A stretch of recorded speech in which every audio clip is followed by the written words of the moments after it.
بسم الله الرحمن الرحيم. عن أبي هريرة رضي الله تعالى عنه قال قال رسول الله صلى الله تعالى عليه وسلم رب صائم ليس له من صيامه إلا الجوع ورب قائم ليس له من قيامه إلا السهر. رواہ ابن ماجہ۔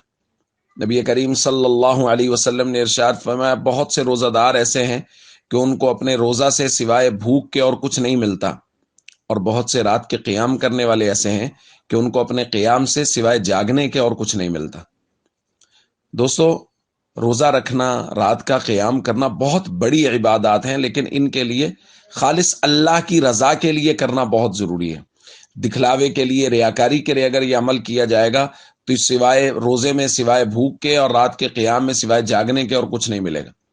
اسی طرح روزہ رکھ کے کسی کی غیبت کرنا، خدا نخواستہ بہتان بازی کرنا کہ روزہ رکھا ہوا ہے لہٰذا دو لوگ بیٹھ گئے اور بیٹھ کے کسی کی غیبت کر لی، بہتان بازی، تو اس کی وجہ سے بھی روزے کا اجر و ثواب ضائع ہو جاتا ہے۔ تو خلاصہ یہ ہے کہ روزہ رکھنا اور روزے کی حفاظت کرنا یہ دونوں مستقل کام اور دونوں مستقل ذمہ داریاں ہیں۔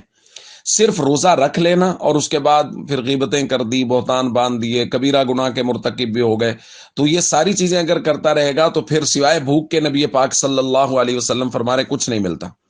دوسری روایت میں اسی طرح کا مضمون حضور علیہ الصلوۃ والسلام نے بیان فرمایا، حضور نے فرمایا الصیام جنۃ ما لم یخرقها، روزہ ڈھال ہے کہ جب تک اس کو خود سے پھاڑ نہ ڈالے، یعنی اگر خود روزے کے آداب کی خلاف ورزی کرے گا اور روزے کی حفاظت نہیں کرے گا، بہتان بازیاں کرے گا، غیبت کرے گا یا لوگوں کو دکھاوے کے لیے روزہ رکھے گا تو پھر اس سے اجر و ثواب ضائع ہوگا، اور اگر روزے کو پورے آداب کے ساتھ رکھے گا تو روزہ جہنم سے ڈھال بنے گا۔